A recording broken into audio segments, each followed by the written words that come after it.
commitment of our consciences and how our conscience dictates our actions, and then the implications of these actions on the general community and humanity at large.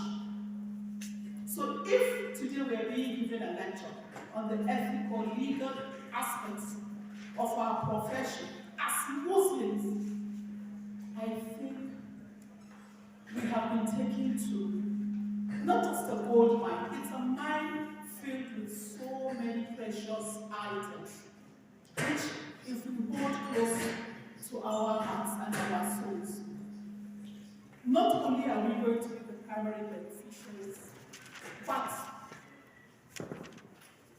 the Muslim Ummah and humanity at large is going to benefit from us. We're healthcare workers.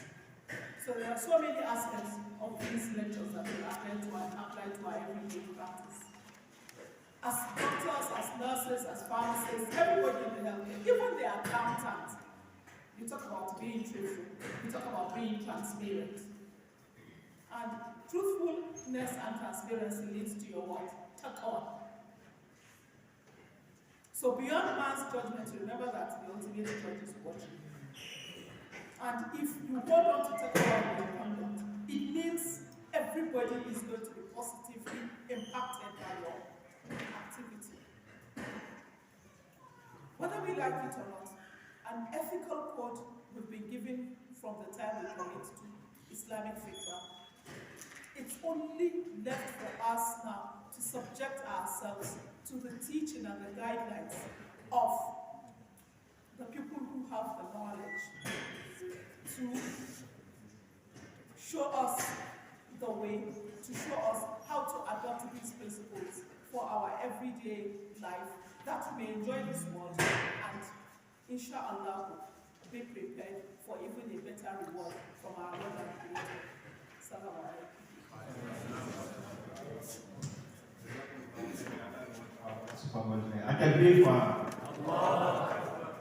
We'll now be starting the lecture program, and the topic for today's discussion is medical legal issues from Sharia and common law. And we'll be having our scholar, the renowned scholar from the Department of Islamic Law, who is fit to deliver this lecture to us. Because of his vast knowledge and experience, we felt that he is one of the best people to deliver this lecture to us. And that person is no other than Sheikh Professor Mansour Isa Lewelman. I thank you for him.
بسم الله الرحمن الرحيم.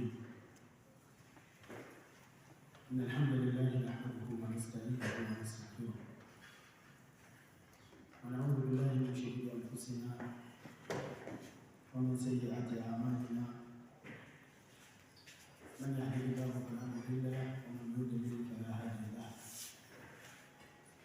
وأشهد أن لا إله إلا الله وحده لا شريك له وأشهد أن محمدا عبده ورسوله.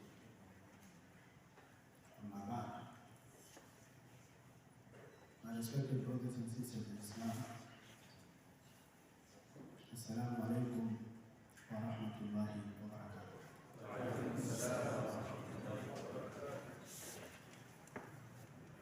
begin by extending gratitude and glorifications to Allah subhanahu wa ta'ala, who has, out of his infinite mercies, granted us this opportunity to be able to make it today. Finally, we have made it, alhamdulillah. It has been a long due, waited, unexpected day and time to be fixed and fulfilled that we come and deliver this lecture.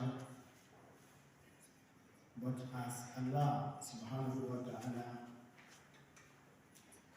would plan it, we were not able to make it earlier than today.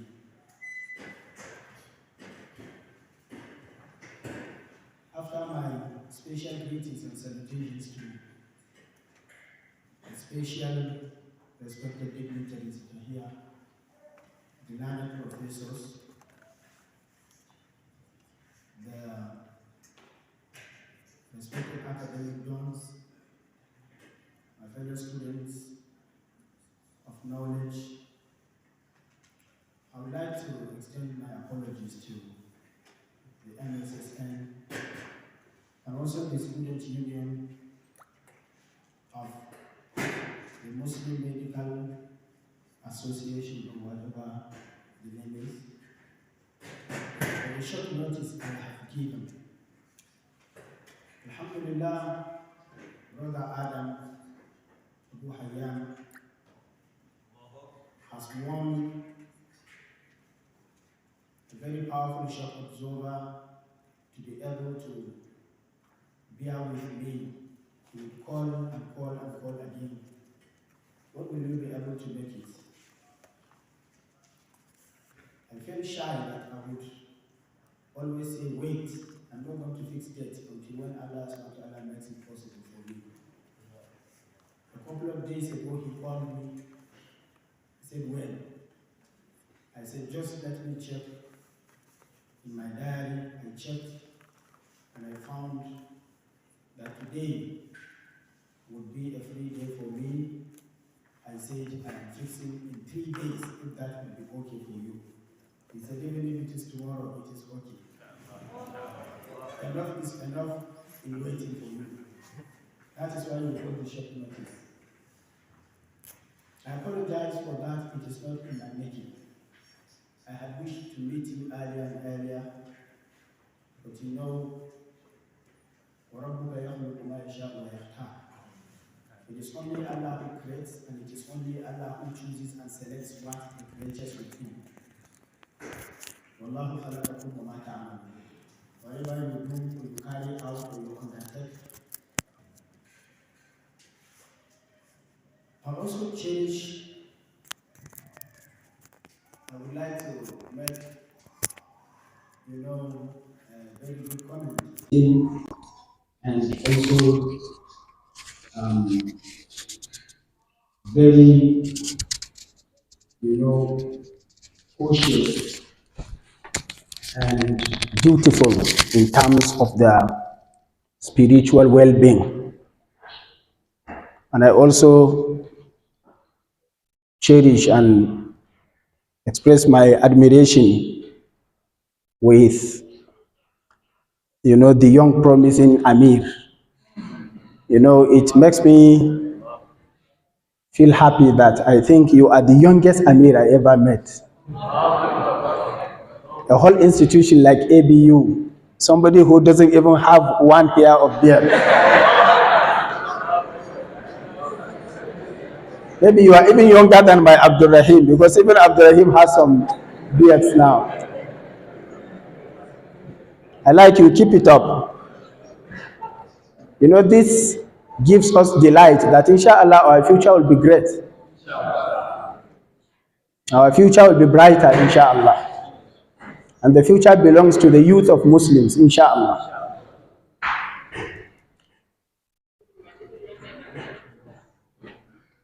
The topic is medico-legal issues from Sharia and common law. I was not able to have enough time to discuss with either the Amir or anyone who was able to coin this topic. Why, how, and how do you want me to present, and what are the main issues you want me to focus on? But I could be able to discern myself that maybe what you want me to talk about is the interrelation and interconnection of issues between medical practice and legal practice, and also critical issues of medicine that can only be answered through law, either in the perspective of Islamic law, Sharia, or in the conventional law, otherwise called common law. That is how I perceive the topic. You know, of course, there is this interconnection, and you know, law and medicine are always intertwined and interconnected, in that you cannot separate one from the other.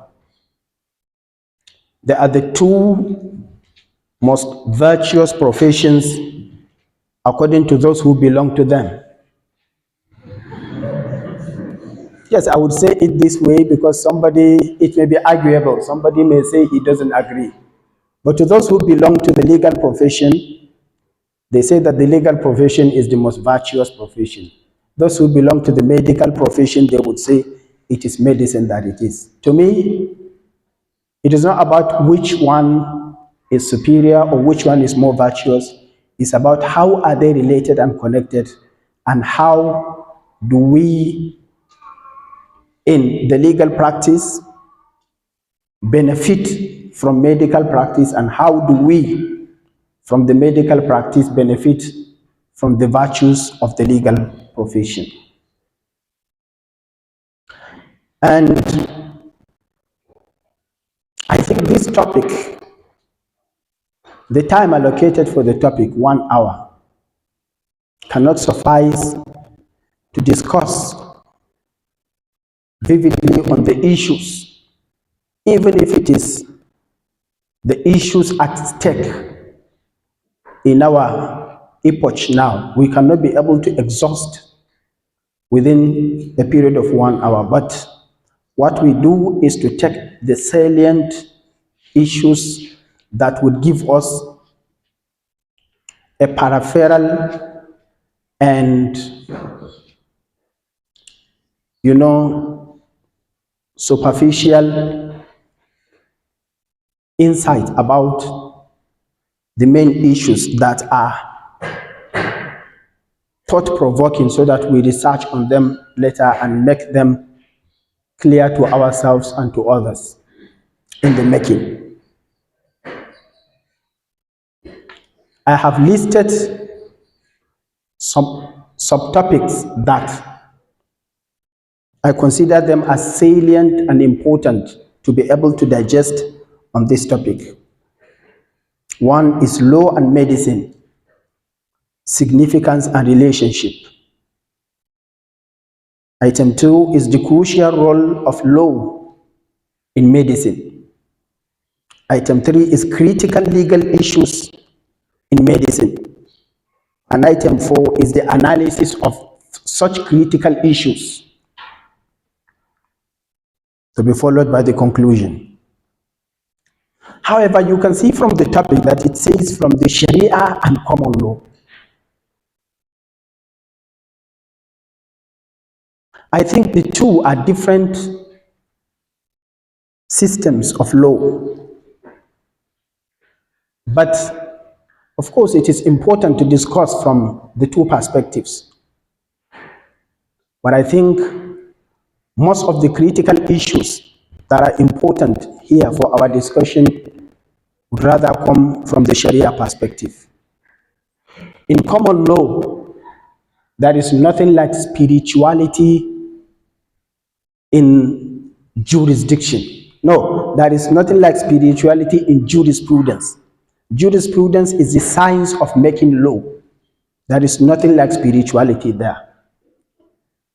What the lawmaker would think or assume that it is good for the people is what it makes. But in Islamic jurisprudence, we don't just look at what people like or what people wish for themselves to live with. We look at the spiritual aspect of it, and we look at the rights of Allah subhanahu wa ta'ala, which is superior than the rights of his servants. So there are no issues between medical practice and common law. Because, of course, there are ethical issues that emanate from common law in medical practice, in medical profession, but these ethical issues are not based on moral or spiritual guidance of mankind. They are rather with respect to the societal well-being and the rights of others. In other words, in Islam, everything is guided on the basis of spirituality and on the basis of the well-being of this life and in the life hereafter.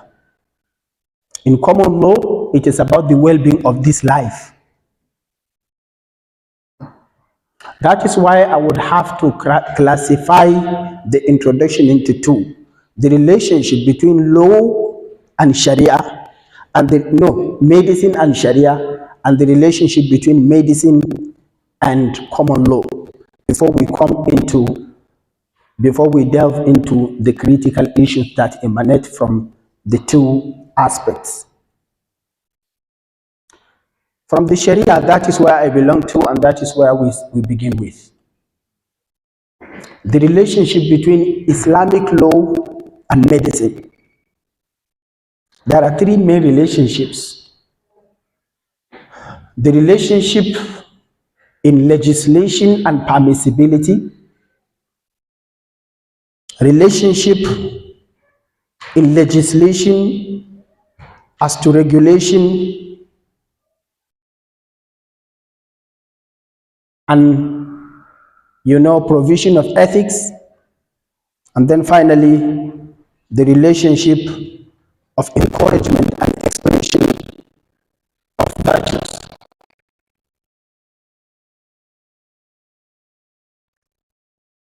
Islamic law cannot be separated from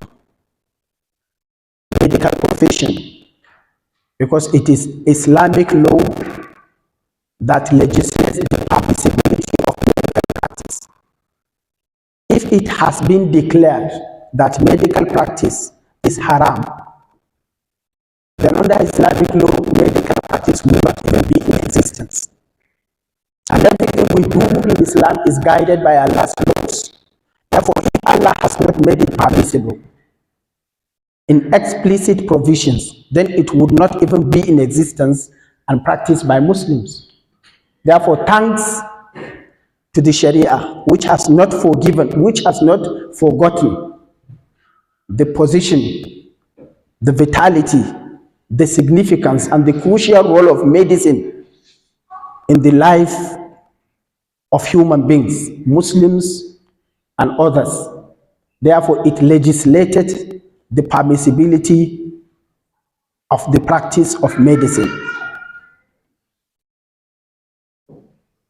Imam al-Bukhari, rahimahullah, reported on the authority of Abu Huraira, radiyallahu anhu, that the Prophet sallallahu alayhi wasallam has said, "Ma anzalallahu da'an illa anzala lahu dawa'a." There is no ailment, there is no disease which Allah has sent down to befall on mankind, except that Allah has revealed and has sent down its medication before the ailment was sent down. The medication for every ailment has been provided before that disease or that ailment has been sent down. This is the connection between this hadith and medical practice, is that it shows you that the Prophet ﷺ acknowledges your practice and acknowledges your profession. He says that before what you work to cure has been sent down, what you research to find out as the cure has been sent down first, which is a means of easing the process of your profession.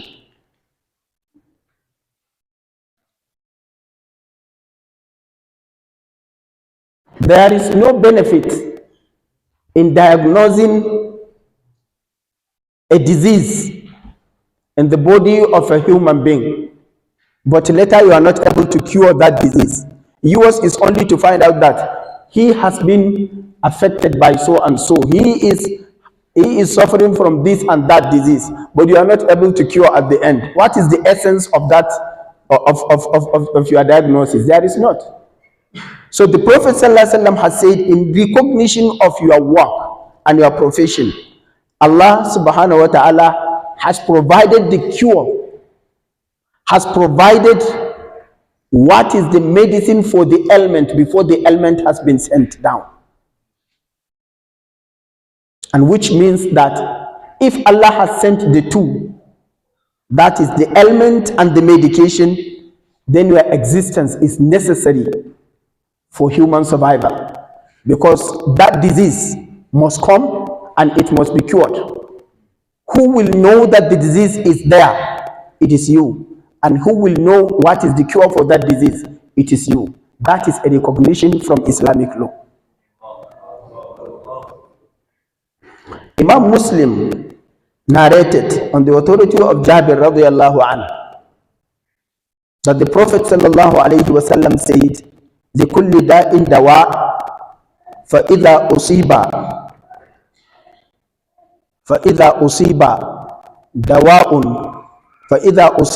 دَوَاءٌ الدَّاء شُفِيَ بِإِذْنِ اللَّهِ. The Prophet sallallahu alayhi wa sallam says, for every disease there is cure. When the medicine for that disease hits or strikes the ailment, then Allah would give cure. Which means that Allah subhanahu wa ta'ala is always there with you to assist you in achieving and in fulfilling your duties. He says that whenever you prescribe a medicine for something, for a disease, Allah is always there to make it work. Which means that if Allah subhanahu wa ta'ala does not make your prescription,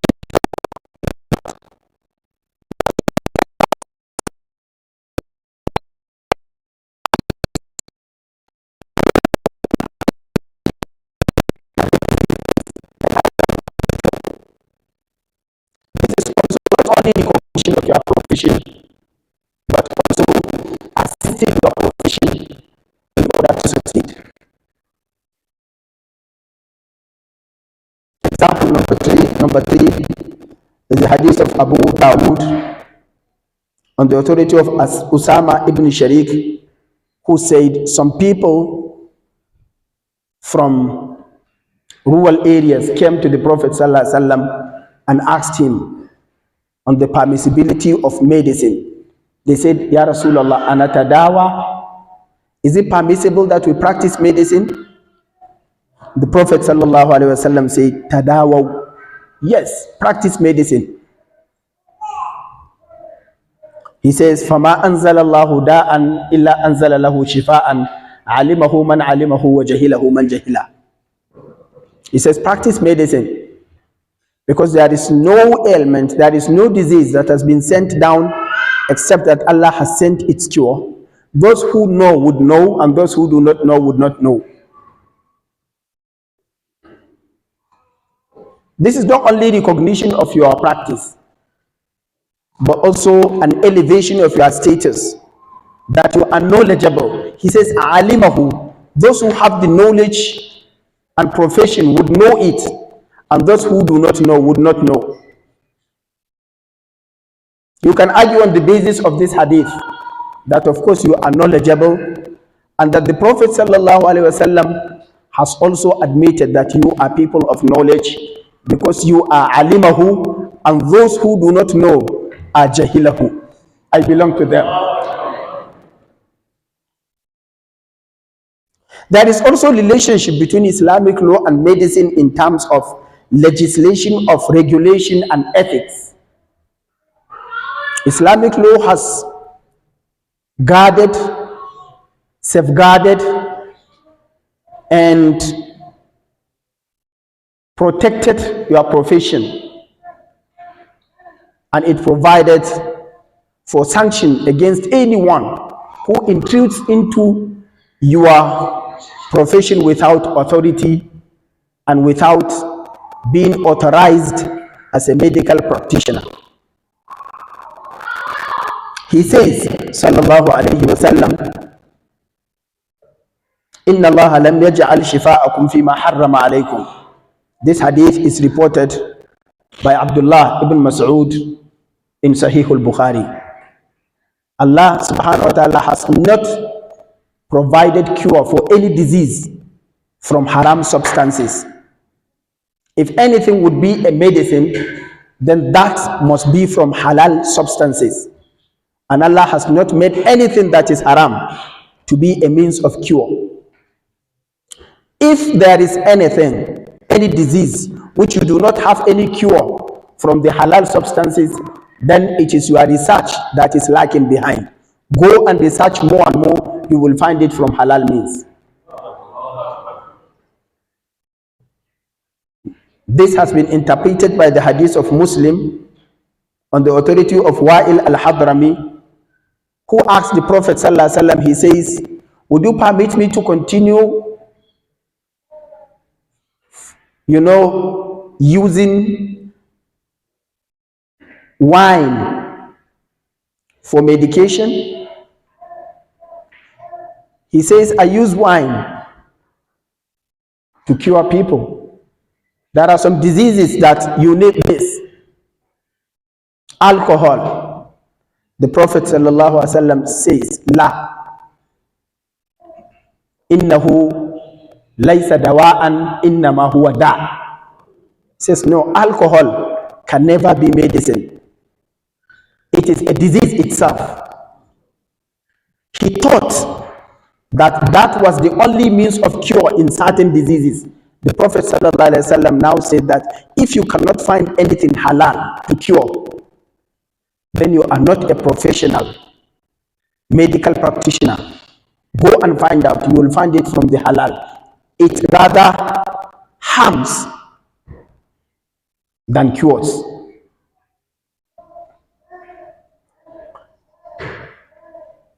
The Prophet ﷺ also legislated protection of your profession, so that quack doctors, so that those who are untrained cannot come and intrude into your practice. He said, Man tatabbaba wa lam yakun bit-tibbi ma'rufan fa asaba nafsan fama dunaha fa huwa babil.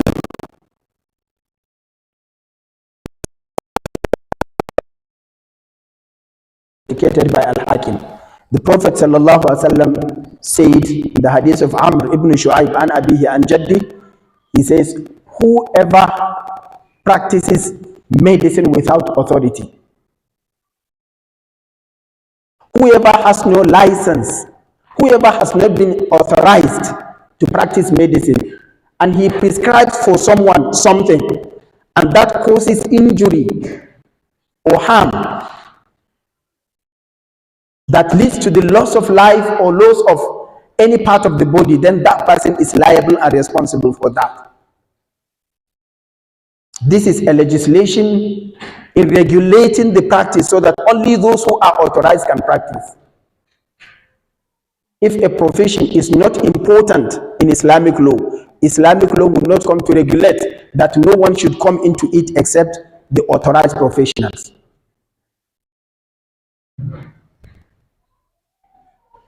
Number 3 relationship is the relationship in encouragement and expression of virtue. The Prophet sallallahu alaihi wasallam has said in the hadith of Abu Sa'id al-Khudri, as reported and authenticated by Al-Hakim, that the Prophet sallallahu alaihi wasallam says that if you know medicine, you have knowledge, and if you do not know medicine, you are ignorant. That is the essence of the hadith of alimahu man alimahu wa jahilahu. Even though you cannot say that somebody is completely ignorant, but somebody, to the extent of his ignorance of medicine, takes a portion of ignorance in him, the more he lacks the knowledge of medicine. The little and the least knowledge of medicine you must have and possess is that when a medicine is prescribed for you, you must have knowledge to know how to apply it, otherwise, rather than cure, you die. That is why the Prophet ﷺ says that there is ignorance in anyone who doesn't know how to prescribe or apply medicine. Abu Hatim al-Razi wrote a book which he titled Adabu Shafi'i wa Manaqibu, on the virtues of Imam al-Shafi'i. He said in that book that Imam Shafi'i said, Innama al-ilmu ilman. There are only 2 main branches of knowledge in human life. He says every other aspect of knowledge is either secondary or tertiary in terms of its importance and impact in life of man. Behind these 2 primary means of knowledge, he says ilmu din wa ilmu dunya, the knowledge of the religion and the knowledge of this life. He says فَالْعِلْمُ الَّذِي لِلدِّينِ هُوَ الْفِقْهِ. The knowledge of the deen is the knowledge of Islamic jurisprudence. We have come to Islamic law. He says وَالْعِلْمُ الَّذِي لِلدُّنْيَا هُوَ الطِّبِّ. And the knowledge of this world is the knowledge of healthcare and medicine. Primary aspects of knowledge. Any other knowledge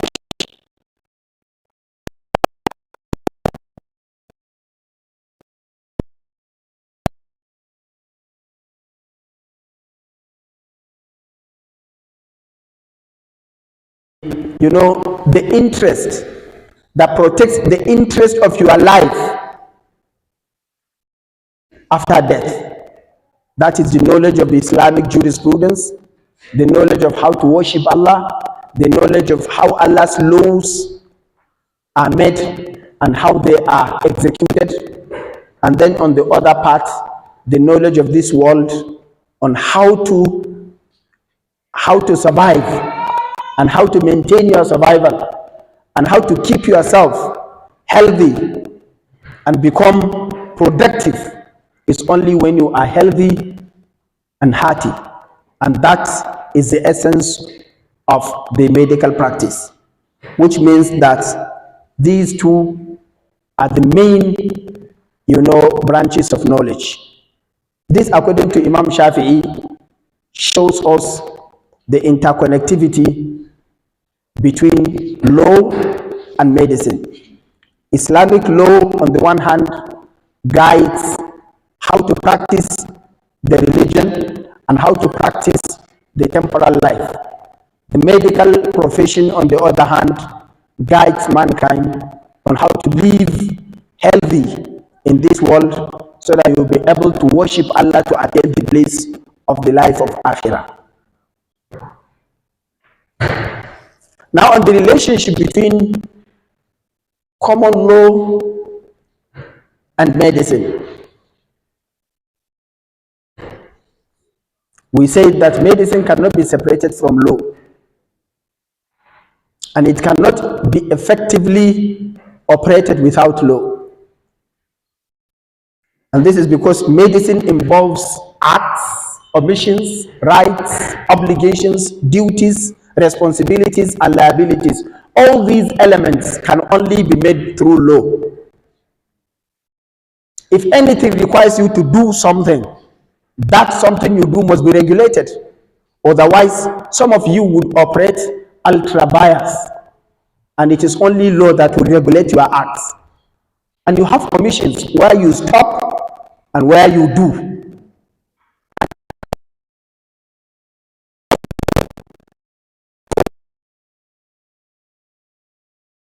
Not be of benefit to man, and it is only law that will regulate that.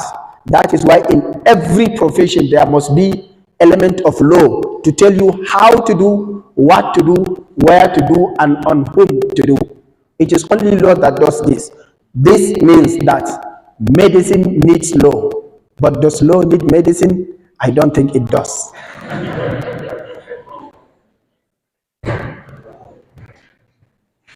You need law to regulate. Law is not a human being, neither it is an individual, therefore it doesn't need medicine. But if you think there is any profession that can live without law, mention. Don't hold me responsible for being biased. I'm not biased, but I'm not biased, but I'm sentimental. We all know that law plays a vital role in shaping and regulating medical practice, and that is why there are so many branches of law that relate to medicine. In law, we have criminal law, and it is out of this criminal law that laws are made in order to deal with those who commit medical malpractices. If there is no criminal law, then people will be left to come into you not only to spoil your profession, but also to spoil the public. We also have one of the branches of law that we call law of tort. That law of tort is the one that regulates injuries and harms between individuals. If you are left to practice the way you like, you injure, you harm, you do and you undo. But it is the law of tort that determines where the right of the patient is and where you should not act above the regulation of your practice and above your profession so that you don't injure. Because whoever comes to you has come because he wants to get cure. If instead of cure you bring harm, the law of tort is there. One other branch of law that deals with medicine is the ethical laws that you have in medicine. You have ethics of medical practice, and also you have so many laws. I think it is one of the courses that is taught by the learned professor there. She talks about ethics. It is through the philosophy of law and the jurisprudence of how you make a law to regulate a system that you can be able to make laws in regulating the practices, the ethics, the moral conducts of medical practitioners. You also have the public health law, which regulates the conduct of the general public with respect to medical, healthcare delivery, healthcare services. If there are healthcare facilities, how is the public, the general public, responsible to take care of these medical facilities? Issues of environmental pollution, issues of making laws in order to prevent people from harming each other. These all fall under the public health law. These are a few of the branches of law that are studied now under the common law or the conventional law with respect to the practice of medicine.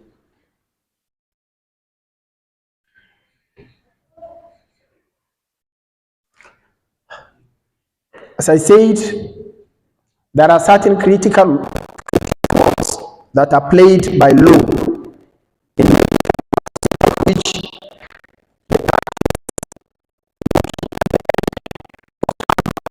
instead of causing benefits. That is why there are three means of regulating medical practice through the influence and impact of law. One is laws that are meant in order to prevent the rights and interests of the medical practitioners. Number two are the laws that are made in order to protect the interests of the patients. And number three, the laws that are meant to protect the interests of the general public. These are the three stakeholders in medical practice: the medical practitioner, the patient, and the general public. Among the general public are the relatives, the neighbors, the society, the community to which the patients belong, and also the medical practitioners belong, and also where the medical facilities are situated. All these are stakeholders in medical practice, and these are the three branches of legal legal influence in making laws that regulate the practice and conduct of the three. The laws that are made in order to prevent and protect the rights, privileges, and responsibilities and duties of the medical practitioners includes the laws that are made in order to maybe give the rights to medical practitioners to adduce and to keep confidential information from the patient against any other person. You also have the right to be confided with by the patient, to tell you everything about himself, about his secrets, which you can keep to yourself, and no one is authorized to get that information that is fiduciary between you and your patient. There are laws that that exonerate the medical practitioner from liability as a result of what we call in law act of God. If any accident would happen that is beyond your control, after you have exhaustively demonstrated your profession and you have done everything you are required to do, but at the end of the day the patient dies or something harmful happened to him as a result of that, without your negligence, without your recklessness or rashness, then you would be exonerated by law. There are laws that protect your interest in that regard. There are also laws that are made in order to provide for your remunerations, for insurance, for whatever, in order to protect the interest of medical practitioners. The second one is the laws that are made in order to protect the interest of the patients. Many patients, if they are left at the discretion of the decision of the doctor before them, many of them would die. You know how so many of you are reckless and rash and negligent in taking the due course of their duty with respect to their relationship with their patients. That is why the law must come in order to stand as the safeguardian of the interest of the patient. There are so many laws that are made here,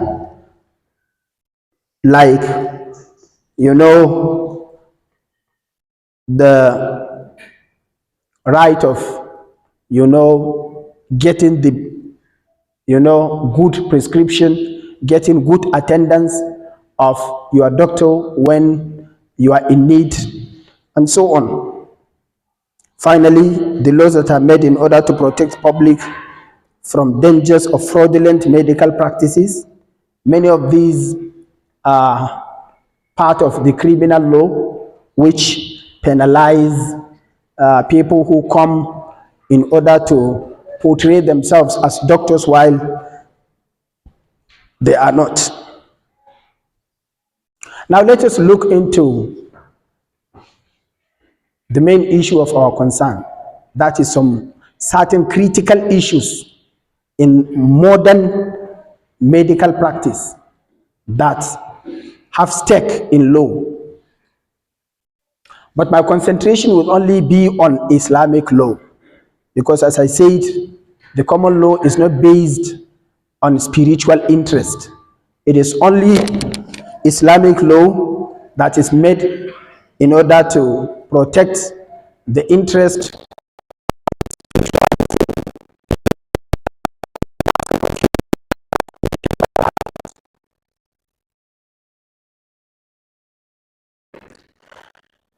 There are so many into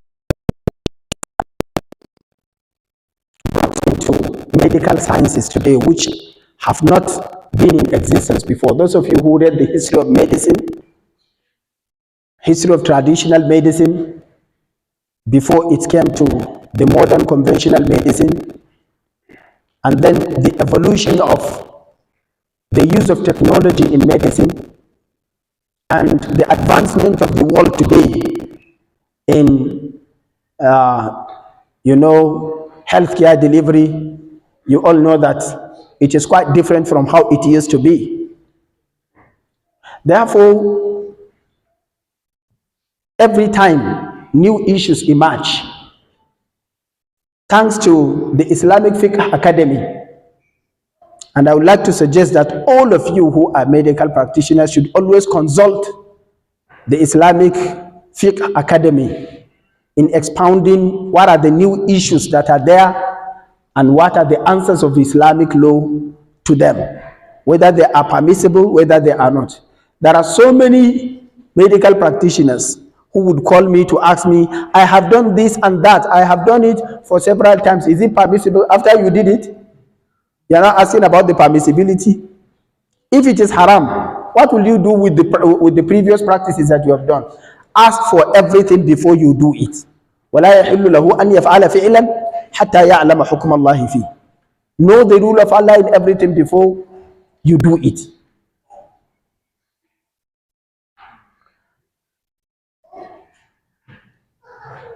In my research, I have found that there are 3 types of innovative medical practices that are available in our time today. 3 innovative practices that have not been in existence before. These 3 innovative practices, I can classify them into 1, the acceptable or beneficial innovation. Number 2, the unacceptable or harmful innovation. And then number 3, the questionable or subjective innovation. These are the 3 innovations that are found in medical sciences today. Now I explain. 1, the acceptable or rather beneficial innovative practices in medicine today is anything that has been found through scientific research and clinical tests that it is going to be of more benefit to man, but has not been found before. Medical practice has been as old as the history of man himself. But the more we live, the more we are able to expound new things. We are new, our world is new, and therefore we must expound new things and answers to new issues and challenges so that we find new solutions to them. There are so many diseases that have not been in existence before. Now we find them. Therefore, we must find innovative and new measures of medicine. If we rely on the previous and old measures of medicine only, while we have new diseases that have not been in existence before, then we cannot be able to cure all diseases. That is the essence that brings about the necessity of bringing innovation. Mind you, there are two types of innovations: innovation in the deen and innovation in the dunya. Innovation in deen is not permissible in Islam, because before the Prophet ﷺ said goodbye to this life, he has provided answers to everything with respect to the relationship between man and Allah. There is nothing that will take you close to Allah which the Prophet ﷺ has not detailedly explained. This is with relation to you and Allah. The same Allah that the Prophet ﷺ and his Sahaba worshipped is the same Allah today. And nothing has changed. Therefore, the law would not change in anything with respect to religion and spirituality. But with respect to the temporal life, with respect to our life as human beings, there are so many things that are new which the Prophet ﷺ did not know them and did not even thought that they would emerge. So many things the Prophet ﷺ would say, "Ma ra'aytuha," I have not seen. And he would not even imagine they would happen. And they are now happening. Therefore, we must also bring new things in order to confront them. But in religion, there is nothing new. The religion that has been there is the same that is today. That is why there is no innovation in ad-din. Kullu bid'atin dalala wa kullu dalalatin finnar. But with respect to our lives, we must be creative. We must be innovative. We must bring new things in order to confront new challenges of our life. Is that clear to us? Therefore, all innovations in medicine that are for the benefit of life are welcome in Islam, and they are acceptable. We have so many innovations that have not been there before. Vaccines are innovations. Even surgery. So many means of surgery that are being operated today, they have not been in operation before. You can remember so many of the Salaf who died. It could have been a simple surgery operated on them and they would be cured. And they died as a result, because there was no surgery in that time. These are good innovations and they are welcome. You can also give example of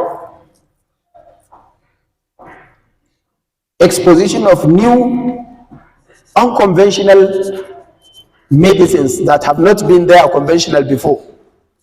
It is not necessary that you take medicine orally as you used to do. Before, it was either what you take, what you inhale, there was no even injection. But now you have so many means of medication that don't even need to be taken orally. All these innovations are welcome in Islam. You cannot come and say, "No, this one that you are giving me, did the Prophet ﷺ said you should give me?" The Prophet ﷺ was also once or twice or several times sick. How did he cure himself? Did he... No, you don't need to ask all this. These innovations are all welcome.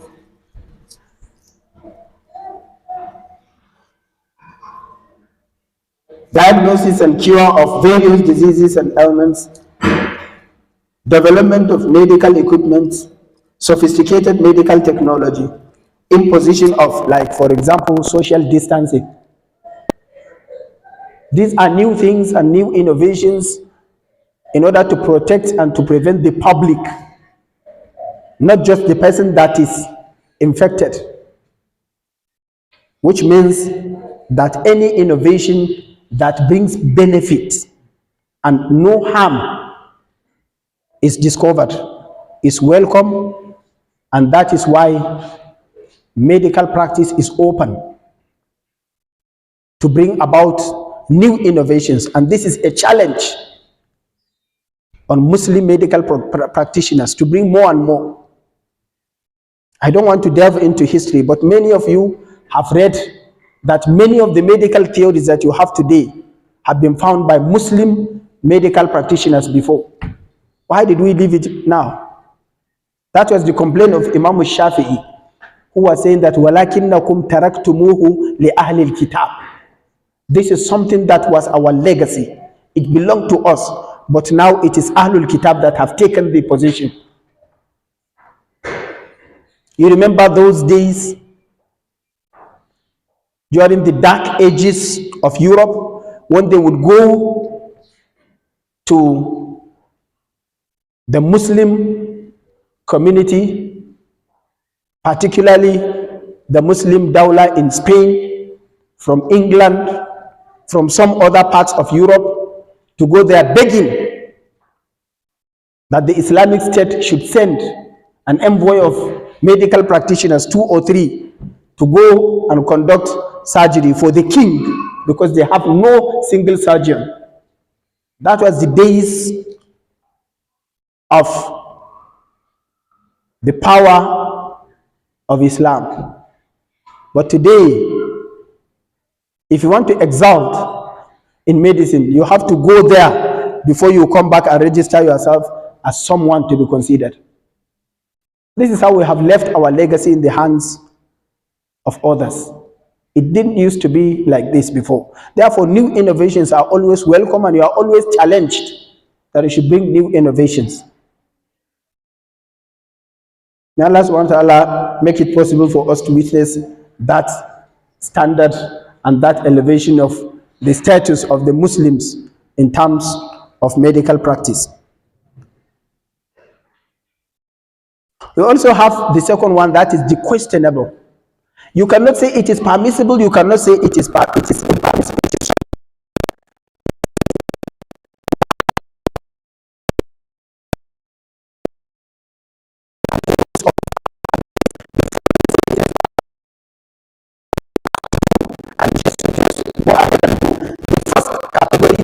Mentioned, just go ahead and do it, explore, innovate, bring out if it is purely beneficial.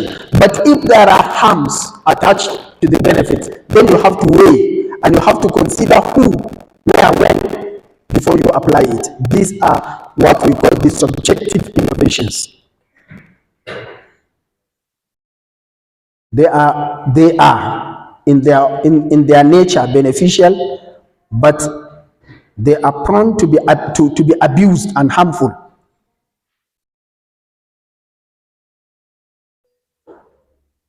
There are examples like the issue of contraceptives. You cannot say family planning is prohibited, and you cannot just say family planning is permissible. If somebody asks you, look at why is he asking, and what type of contraceptive does he want to apply. Sheikh Muhammad ibn Uthaymeen said that there are 3 types of contraceptives. There are 3 types. One that is generally permissible, that is tanzimun nasal. One that is relatively permissible. It is only when there is need, when there is desire for that it can be permissible. And then one that is only permissible in case of necessity, but the general principle is that it is not permissible. But one cannot just ask you about family planning and whatever, you just say it is permissible in Islam. No, it is subjective. It depends on why does he want to do it and how. The permissible one is what he calls tanzim, that is to plan. You have a child now, but you don't want to conceive until after so and so. You want to graduate, you want to do this, you want your child to grow, yes, this is permissible. This is the one that has been practiced by the Sahaba. You can practice the traditional means, you can also practice the modern contraceptives.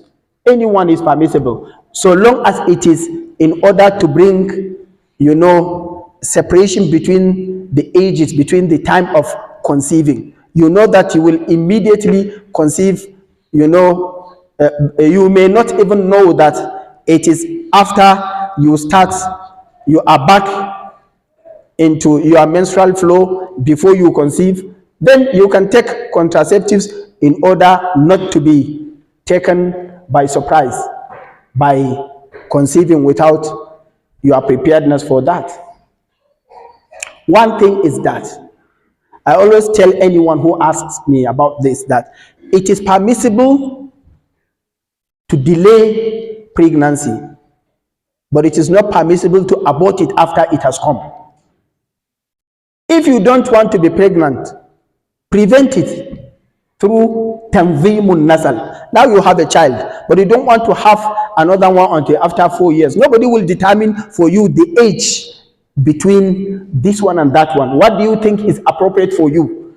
It's permissible. But once you get it, even if it is just 1 month after this one, I will not allow you to abort it, because there is no necessity for that.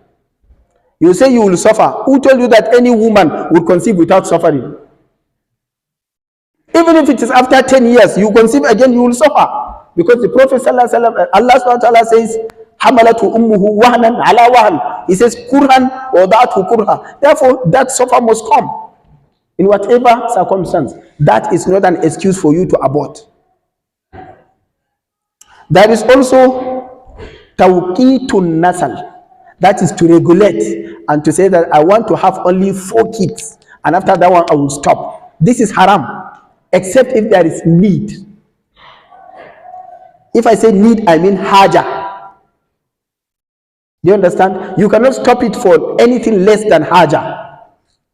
What is haja is that it is the doctor, and I would like to praise you here, doctors, alhamdulillah, for being up and doing with respect to prevention of this ethical, moral value, that you don't just allow patients who ask you that they want to abort. You don't allow it just abruptly like that. I have seen that so many people who would ask me, I would say, go and ask your doctor. If he says you can abort it, come and tell me. She says, I went and I asked him, he said, please just remain patient, you cannot abort it. I know that so many doctors, whether they are Muslims or not Muslims, they are also protecting that integrity of their profession. Therefore, don't allow anyone to abort it except if there is need for that. That is to say, she cannot deliver by herself through cesarean section, and she has undergone 1, 2, 3, 4, and that is enough for her. If you continue, it will cost so and so, she has this and that, I think it is good that you stop here. Of course, you can stop here. That is tawqitun nasal, to stop it at a particular number of children. Without that need, it is haram. It is not for you to decide the number of children you have. Yakhluqullahu ma yasha. It is Allah who numbers the number of children you can have. No one knows. Do you understand? So you cannot say that now I got 10 and 10 is enough for me. Any woman who conceives from now is committing. So no. It is not permissible. It is not in your hand. That is tawqitun nasal. This one is subjective to when there is need. And then the last category is tawqifun nasal. That is to stop it and say, me, I will only marry you, but I'm not going to have any child. You already got a child from the other husband. For me, if you marry me, I'm going to block it. It is haram. This is only permissible when it is necessary. It is not need, necessary. To say that you stop it completely, you cannot do that except when it is necessary, and that necessity depends on the protection of the life of the mother, not the life of the child. It is the same that applies to abortion here. I'd like to skip to abortion. Abortion may also be permissible, but relatively, subjectively. When the pregnancy is at the early rudimentary stage of 1 month, 2 months, 3 months, you can abort it when there is need. When there is what? Need. You remember what I said of need, haja. Even if it is not necessary, you can abort it at that stage. But once it is 4 months, when the soul has been infused in the body of that fetus, then it is not permissible for you to abort it except when it is necessary. And necessary means that if you don't abort it, then the mother will die. Between the life of the mother and the life of that fetus, which one is certain now? It is the life of the mother. Therefore, that uncertain one, you cannot, independent of his interest, kill the mother so that somebody you did not see did not even come. You can abort that one and then save the life of the mother. It is what we call ad-darura, that is necessity only. All these are examples of questionable or subjective reasons for the application of these innovative medical developments. Another example is artificial insemination, in vitro fertilization.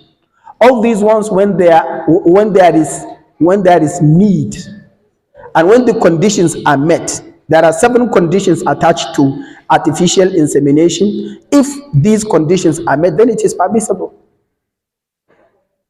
One of the main conditions is that it must be for goodwill and it must be necessary, not just for fashion. And it must be between, the sperm of the husband and the egg of his wife. A surrogate mother or a surrogate father is prohibited and it renders it haram. When the conditions are met, then it is permissible. That is why we said it is subjective. Plastic surgery may also be permissible and may also be impermissible. It depends on why and on whom. If it is necessary in order to render somebody to how he was before, not to change how Allah created him, plastic surgery may be permissible. He got an accident, some parts of his body were removed, some organs of his body were damaged. In order to make him regain how Allah created him before, not to change how Allah has created him before, then it is permissible for medical reasons only. But those who do it for fashion, it is prohibited. To make somebody look more beautiful, to make somebody look more elegant, to make somebody look white, all these are prohibited because they are fulfillment of the covenant of shaitan. وَلَا آمُرَنَّهُمْ فَلَيُغَيِّرُنَّ خَلْقَ اللَّهِ.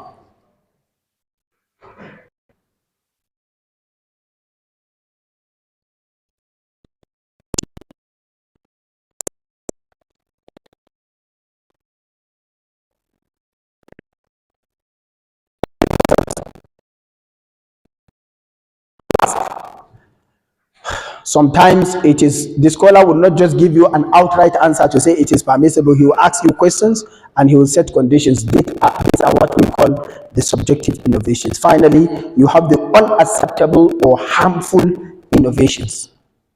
They cannot be acceptable in Islam and they have no room in permissibility under Islamic law. Sharia would never accept them and would never consider them as development. They are under development. Because anything that goes in contradiction and in contravention of the Sharia, even if you call it development or progress or whatever, it is not. There is no development in going against the law of Allah.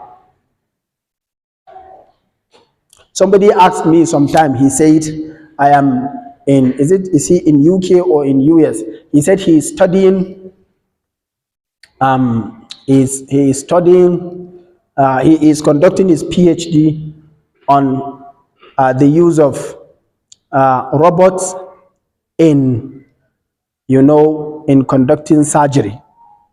And he said, okay, I now asked him, I said, okay, he said he is an engineering student, but in medical engineering. He said he is now doing his project in constructing that robot that would be able to conduct surgery. I said, what is the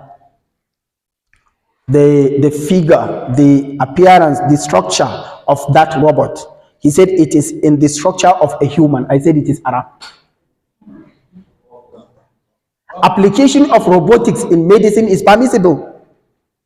And also constructing that robot is also permissible. It's also acceptable innovation in engineering and also in medicine. But how do you construct it? This is what makes it subjective. How do you make it? Do you make it look like human being? No, it is haram. This is yudahuna khalqallah. But do it in a form that it doesn't necessarily look like a human being with head. Is it necessary that it must have head and every organ of human being before it does? He said no. I said, okay, why do you need to do it? He said, we want to make it in a form that he would even wear suit, he would wear so and so. I said, then this is what makes it haram.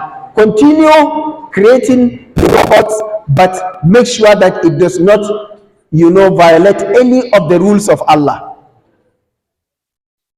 Do you understand it? Therefore, it is not the innovation that is haram. It is what you make in the innovation that may render it haram or halal. Finally, you have the unacceptable. The unacceptable includes those innovations and developments which are by their nature harmful and against human sanctity, against morality, and against the rules of Allah. Among these innovations are human cloning. You cannot be part of human cloning even if your research imposes on you that you must do this. You cannot do it. Allah subhanahu wa ta'ala is a single creator, and he is the only one that authorizes himself to create. Allahu yakhluqu ma yasha. No one is authorized to tamper with the creation of Allah. And in cloning, it is like taking a sample of Allah's creature to produce another clone of that. It is not permissible. Even if it is the patient who asks you that, do it for me, you cannot do it. There are some doctors that would call me from Europe. They say, Alam, there is big money for me to do this and I can do it. Is it permissible? I say, it is not permissible. It's not every money that is choppable. So money, if you chop it, it will chop you. We also have this issue of surrogacy. Application of surrogate mothers and fathers in order to produce a child, because she doesn't want to conceive. She doesn't want to be seen, moving with her belly swollen.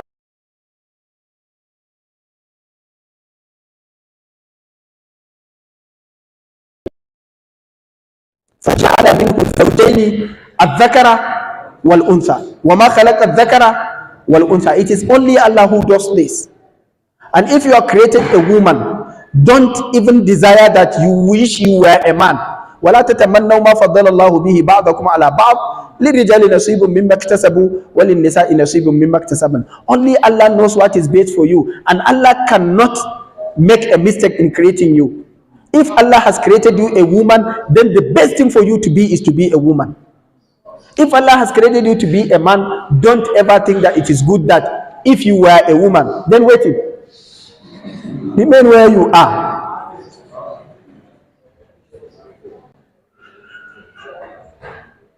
You also have example of euthanasia. It is not permissible for somebody to decide when he will die. Allah subhanahu wa ta'ala has said, وَلَا تَقْتُلُوا أَنفُسَكُمْ. You can't kill yourself. You can't also authorize somebody to kill you. So even if somebody decides that he writes down that I want to die after so and so, does that authorize somebody that if I want to die, I now go and commit suicide? You cannot kill somebody, and you cannot also kill yourself. Your life is in the hand of Allah. It is Allah who decides when you come into existence and when your existence is extincted, not in your hands. There are so many of these issues, but as I said, they are just thought-provoking, and I have tried to expound them so that we make further research in them and we practice virtuously and in accordance with the provisions of Sharia, so that there would be no contradiction and contravention between the practice of medicine and Sharia or any aspect of law. I hope that with the little I have submitted, Allah subhanahu wa ta'ala will bless it and will make us all beneficial from it. وصلى الله وسلم وبارك على نبينا محمد وعلى آله وصحبه أجمعين والسلام عليكم ورحمة الله وبركاته.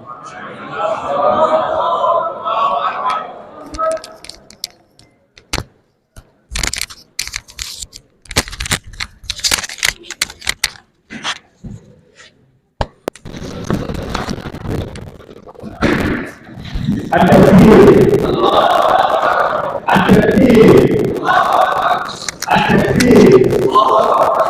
Allah reward Madam super abundantly.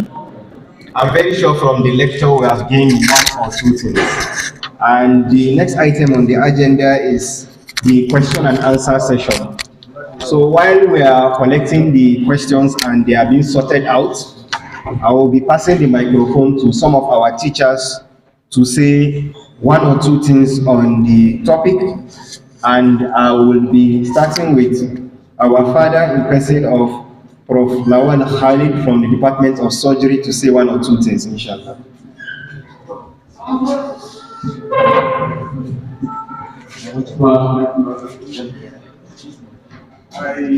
wanted for a very long time.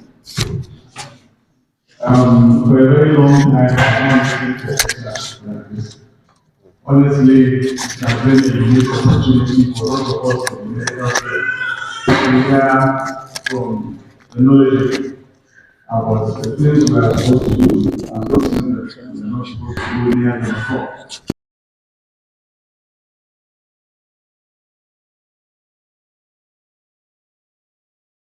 For making it possible for me to be here.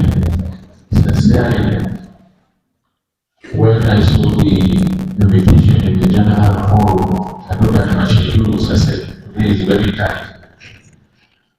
But I would, then the arranged the personal application via WhatsApp and hard copy. Then I said, I must. I really enjoy finally meet Madam in person. I always see his clips in WhatsApp, really educating. And he has also dealt with the topic sufficiently. I know it's inadequate time. He has a lot as he said, to mention. I don't have anything specific to add. But a question or two when it comes to the section of question and answers, I think I will just contribute with those questions. I pray Allah subhanahu wa ta'ala will reward Alright, so thank you very much. He touched on the issue of euthanasia. But in medicine, there are diseases that are so advanced, particularly cancers, that have spread all over the body. The patient can immediately not be cured. So once some patients develop what we call cardiac arrest, when their heart stops, they can be asked to sign an agreement, or they are related to sign an agreement that do not resuscitate. Because when the patients, anybody can have cardiac arrest, be it young or adult, and there are procedures we do to resuscitate the individual back to life. Because technically the heart has stopped, the patient is not breathing. Literally he is dead. But there are interventions you can do, and if his appointed time for that has not reached by Allah, you can revive him back to life. But for those that have disease that is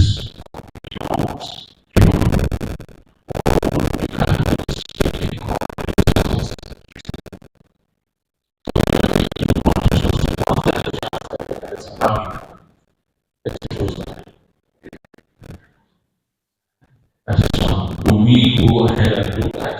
That is what a patient develops brain death. That's what happened. Also, wonderful created an brain control all we do.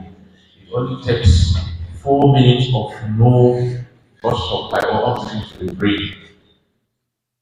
And then the patient, the brain goes. He can be alive, the heart can be beating, or he will be supported by mechanical means, breathing from him, keeping the heart moving, but he's just there unconscious, not knowing where he is, he cannot even move. The brain cannot come back to function. That's been established by research. Very sad. Based on our evidence. So those patients, for how long do we keep resuscitating them? Or do we check them off these mechanical supports? We know that Allah decides everything. If He wills, we have seen patients that have developed head injury, just head injury. Not that they have regularly. They stay for months unconscious, but one day they will wake up. Because Allah has the thing, they will wake up on that day. But this person, all tests have indicated that the brain is strong. He cannot survive without those support. So do we keep using hospital resources to keep him there for years and years and years? Thank you very much.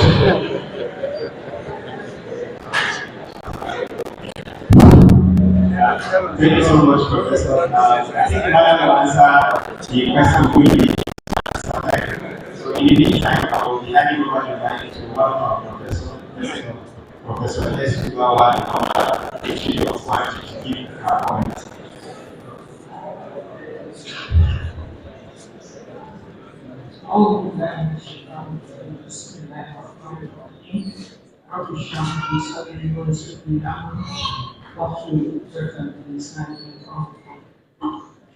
Just like my senior colleagues on the Medico said, we had to come.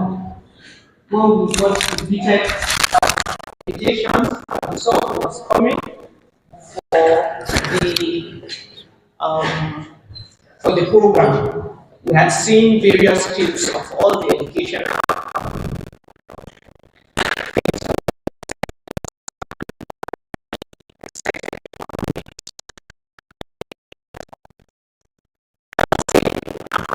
Obstetrics and gynecology department. And just like Malam said, the issues of abortion, contraception are things that come. And as Ryan said, I'm very happy that it has become clear. And there are so many males in this room. People should stop coming to meet me that their wives are pregnant and that, okay, she's going for Hajj. Last time she missed it because she was breastfeeding. Now she's pregnant. I said, if you want to prevent pregnancy, you know what to do. But once she's pregnant, God knows where the pregnancy is. Maybe it's the only one that would even be kind to you in your old age. Who knows? There's no way you should abort the pregnancy. So we're happy that in Islam and Islamic Shari'a, we are covered by that. But one thing that I noticed, Malam, I don't know whether it's the time frame. You talked about transgender that you saw in Iran. But what we see here, transgender is a no-go area for us around this place. But what we see more is the intersex states. We get a lot of patients that come to clinic that they are, that the wife has not become pregnant or she has never menstruated. Then you investigate and then you see that actually, after your final diagnosis, they are actually men who are married to men. No, it's nobody's fault. It's nobody's fault.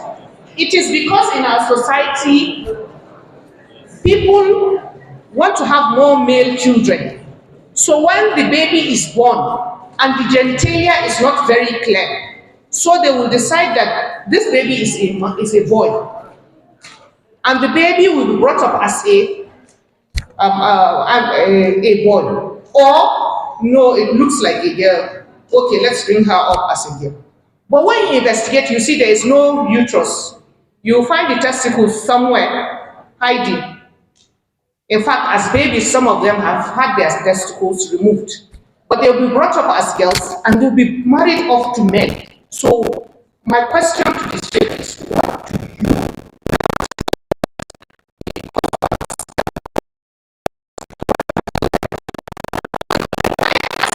issue of confidentiality, just like you mentioned rightly, you know, for us medical practitioners, excuse me, please, let's have one house. If the burden of the confidential things that were told to you will weigh you down, will all be dwarfs in this room. Because there are so many things we know you cannot say. of people's issues. But now, this particular one, they've been married for several years. You do your investigation and you find out that, yes, this is not a female, it's a male. I almost called one of you because somebody from Kano called about the same thing. I was like, so I will tell them, you are married to, actually, no. You can't say that, you can't say that. So I want maybe an easy way out for us, and also it's a Sharia compliant one that will actually escape from these things. We see quite a lot of them in our clinics. Yes. Thank you very much. Assalamu alaikum wa rahmatullah.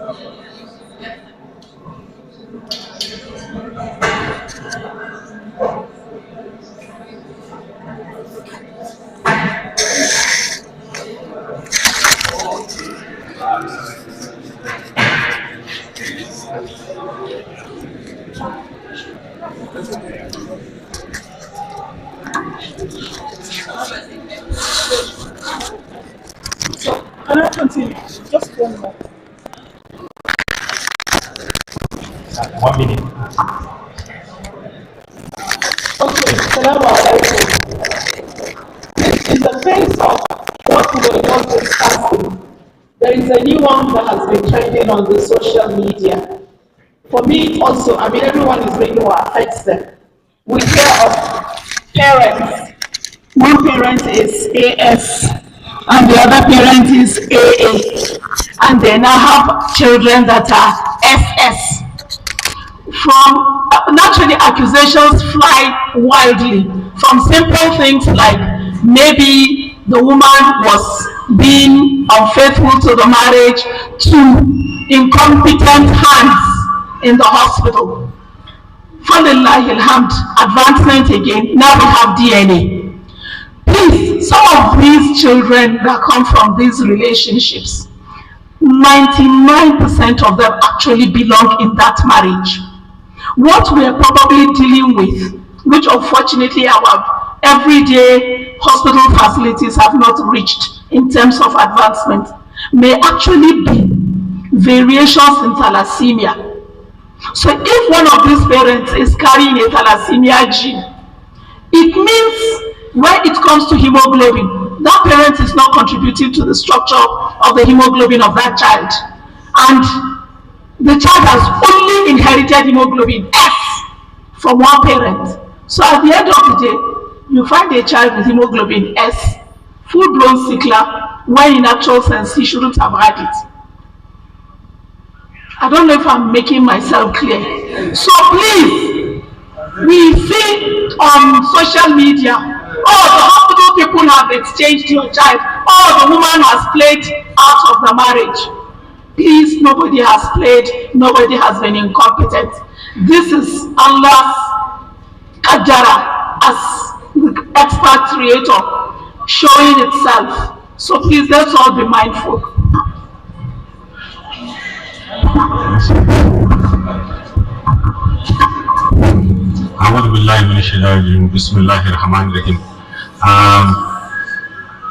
I really enjoyed Malam's lecture, but I think we are missing the point if we intend to learn Islamic jurisprudence all within 1 hour.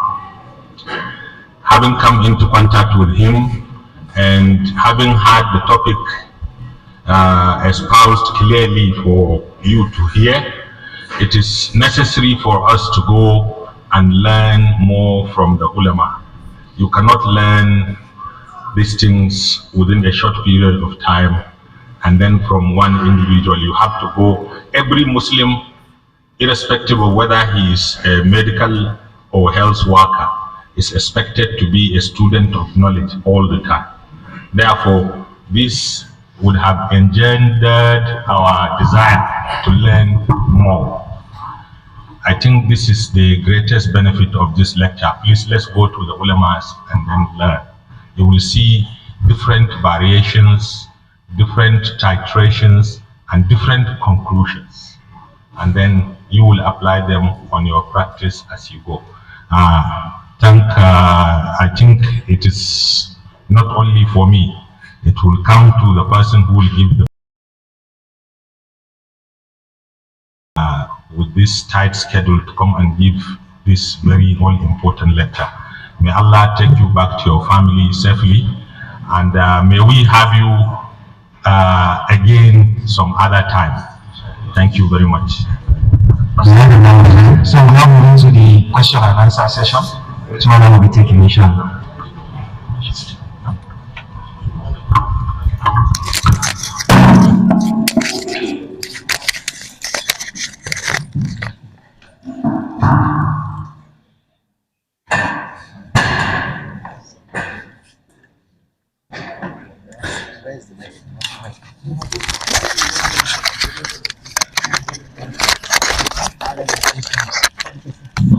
Put them just here. I think it's a reach.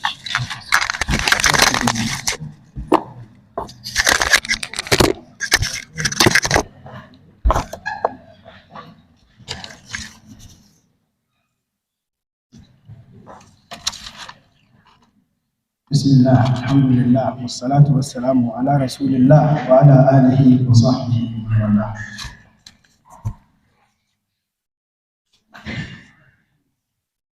Alhamdulillah, I thank you sincerely for your comments. They encourage me that we should all continue to learn more and to explore more and to be able to propagate more of what we learn. May Allah subhanahu wa ta'ala make all that we present and we learn in His cause to be purely for His cause and to be acceptable by Him. I would like to start by commenting the comments and the questions that were raised by the learned professors here.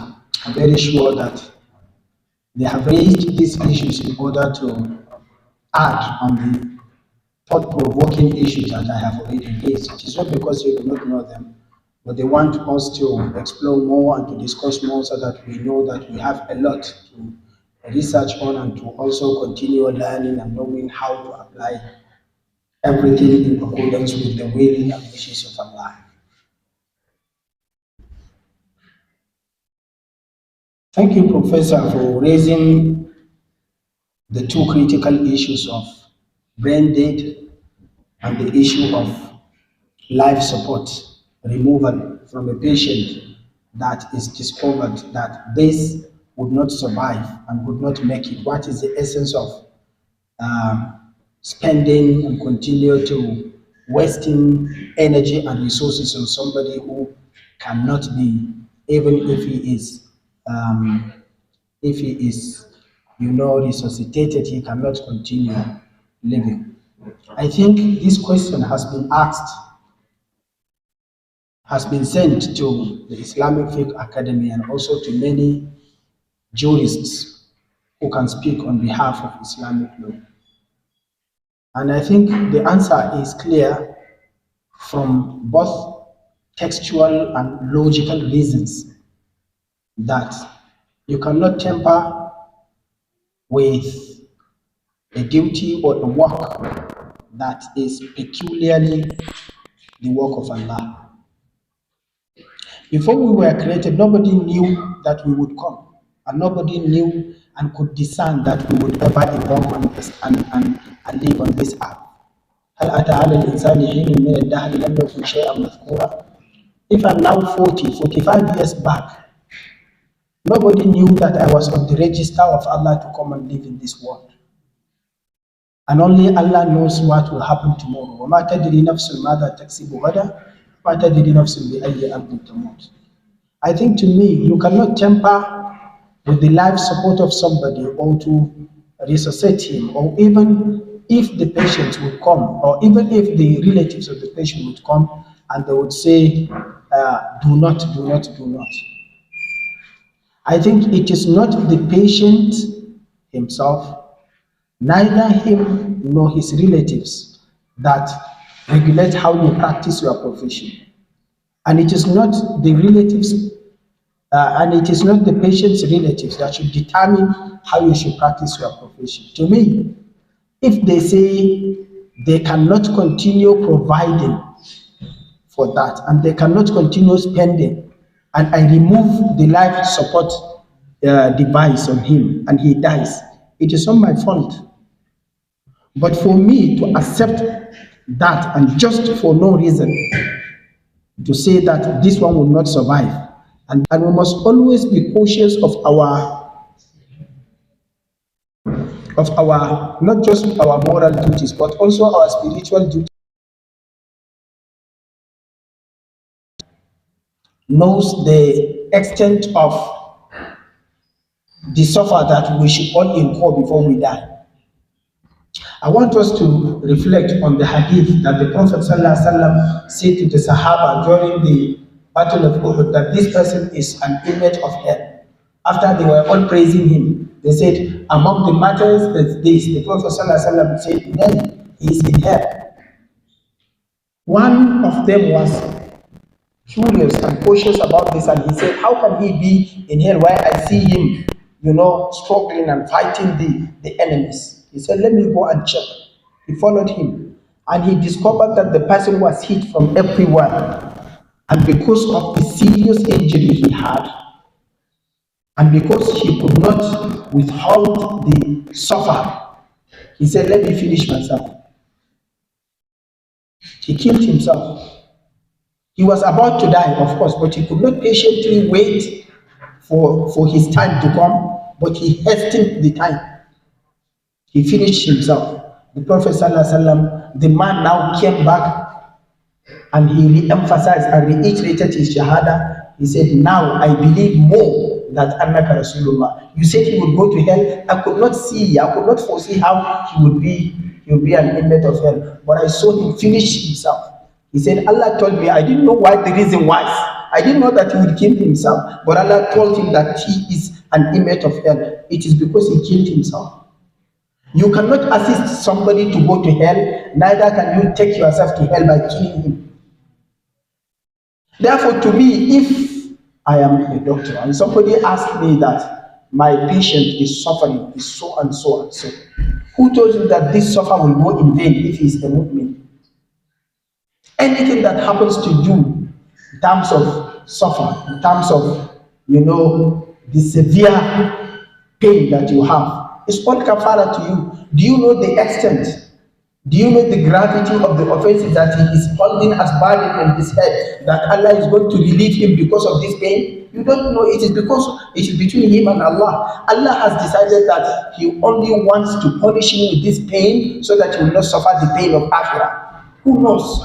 Therefore, let him wait for this time until when his time comes. I don't think it is even morally right that somebody would come and say that remove the life support because if he continues with the so if not for this he would have died. Who told you? Prof is now just reminding me of the example of Ariel Sharon, who has spent over 20 years now in life support because of brain death. If the Yahud will not finish him, how can a Muslim finish him, please? How can a Muslim even think that somebody should die because he should not live? If somebody is brain dead, you said he is brain dead, but he is not soul dead. He's not spirit, he is not dead by the spirit. وَيَسْأَلُونَكَ عَنِ الرُّوحِ قُلِ الرُّوحُ مِنْ أَمْرِ رَبِّي. You all know that somebody who is brain dead is not dead, it's only the brain that is dead. It is the brain that is human being, that is the human. It is the soul that is the human.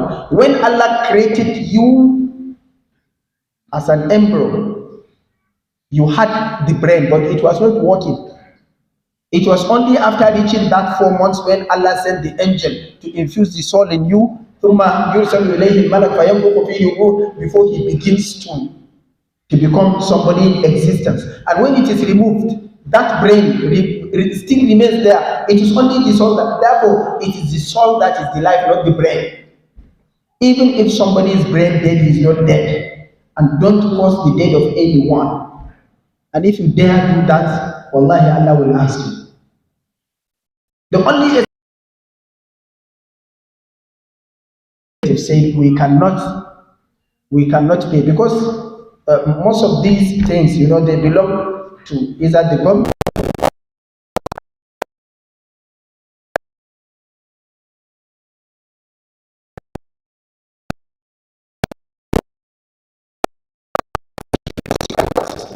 But not because you want to help him get relief because that person should die. Even if it is the person himself that asks you, it is just give yourself visibility of somebody giving you a knife and say, please stab me so that I will die. Will you do it? What's the difference? There is no difference. There is no difference. If you take a gun and kill somebody because he asked you to do this, and you cannot justify it in Islam, how can you justify somebody who is in pain, who doesn't even have sense of what, and he says, do this for me? This one is even more vulnerable. Therefore, try to save the life and leave it in the hand of Allah. If Allah wants to finish it, He will finish it. Don't get yourself involved in the work of Allah. This is my submission.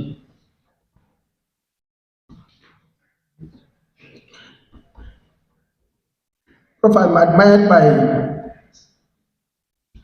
your question, which I think is also among the critical issues. This issue of abortion, you have already sent this message that the men should not ever come to you again and ask.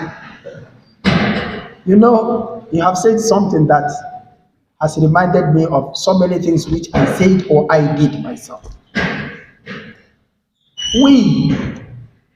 It is because of this issue of Zamani that, nusi'u dhanna billah, we think negatively about Allah. We think that if you have 3 children and if you allow the 4th and the 5th to come, He will cause you poverty. This is negative thought about Allah. Only Allah knows who comes with what. And every soul that Allah creates him along with whatever provisions Allah wishes him to have.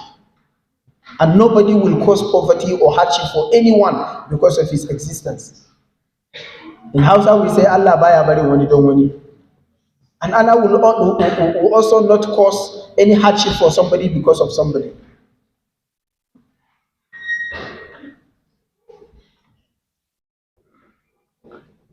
If not because they are recording, I would have a personal story, but I don't want to do it. They will take it and make it viral. Wallahi, there are so many experiences. If Allah subhanahu wa ta'ala has decided to create something, don't interrupt. You will go and at the end, like a jikunya, and Allah will continue to do it, and you will come to cry and say, nah, if Asheda Nayi Kazada and Zuba Kaza. There are so many examples in life that you can give for this. And so many people would come and they would ask me that, would you please permit me, even among the women, you should also, caution the women, not only men themselves. Even yesterday, one woman asked me, she says, please permit me to do this. I gave her an example of one lady who asked me for the permission to abort because of the kunika, because she thought that is, people would be laughing at her, would say only 6 months old, now you got another pregnancy. That's kunika. I said, please leave her. Leave it to continue. I gave her so many examples and she agreed. Now after 5 years, the first child that she said she already had her, she wanted to continue maintaining her. When during the course of that pregnancy, which she wanted to abort, she was divorced by the husband. And then that child which she wanted to leave, and the other one she wanted to abort, that child after attaining 5, she died. The one that she wanted to abort is the one that is living now, and she is the one that is comforting her because the husband has divorced her. So one day she was sending me the pictures of that child, and now I reminded her of the person. I said, okay, if she grows up, inshallah, I will tell her that this is what you intended to do.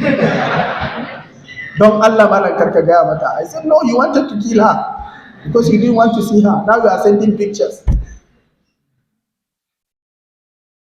Please, my brothers, let us be conscious. It is not, I said, it is not prohibited that you prevent pregnancies before it happens. But after it happens, leave it in the hand of Allah. Particularly when you even try, you do something and Allah does something. Do you know what Allah means? Aba'ukum wa abna'ukum la tadruna ayyuhum aqrabu lakum naf'a. Among your parents and children, you don't know who are closer and who will be of benefit to you. Ya alladhina amanu inna min azwajikum wa auladikum aduwwan lakum. From among your spouses and from among your children, there are those who are enemies to you. You don't know who are enemies and you don't know who are friends to you. You don't know who will bring you benefit in life or in the life hereafter. Leave them when Allah decides to create them. And even if you continue with your strive in order to extinct them, if Allah wishes, they will not go. They will survive. And you will come to be disgraced by nature. You also spoke about hermaphrodites. We call them hermaphrodites in Islamic law. I don't know what is the medical terminology for them. Hermaphrodites are those who are created with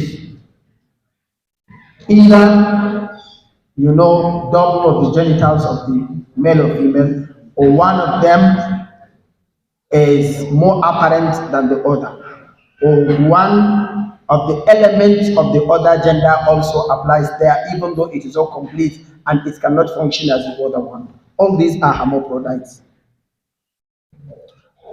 The general provision under Islamic law is that hermaphrodites also have their provisions and they have their rulings and they have how you decide on their social, economic and other benefits. If I say economic, I mean after the death of the father, if he's a heir, how does he inherit? If I say social, can he be married or get married to another?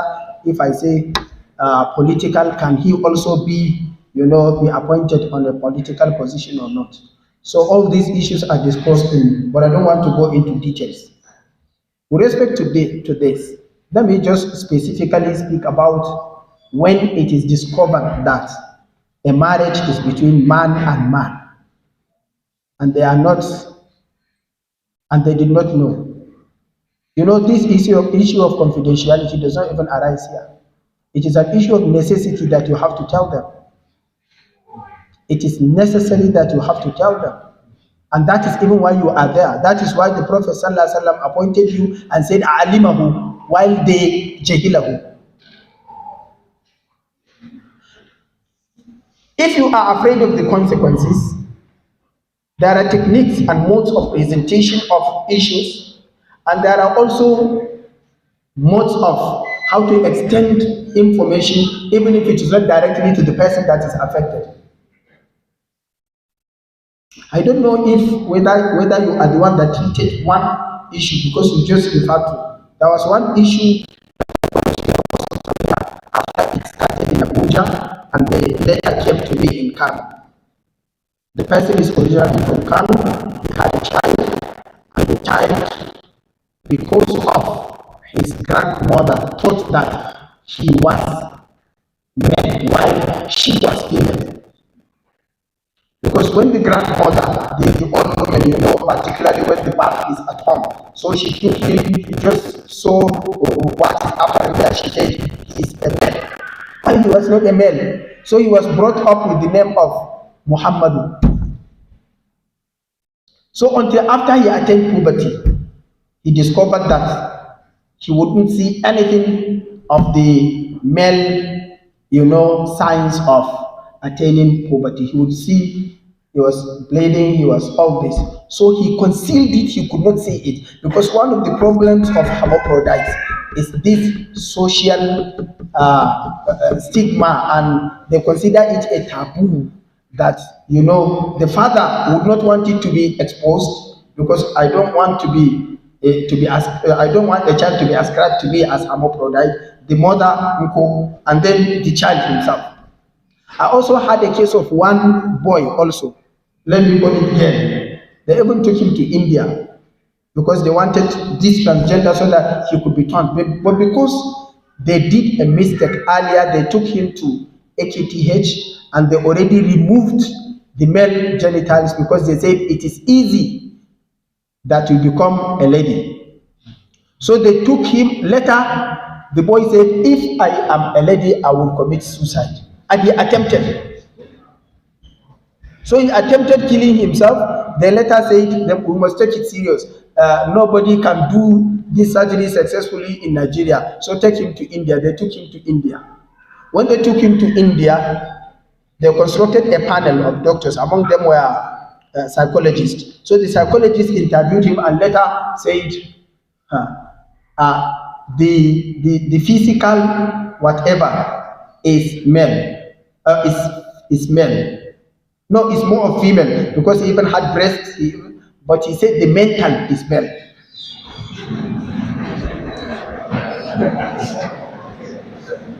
The mental is male, but the physical is female.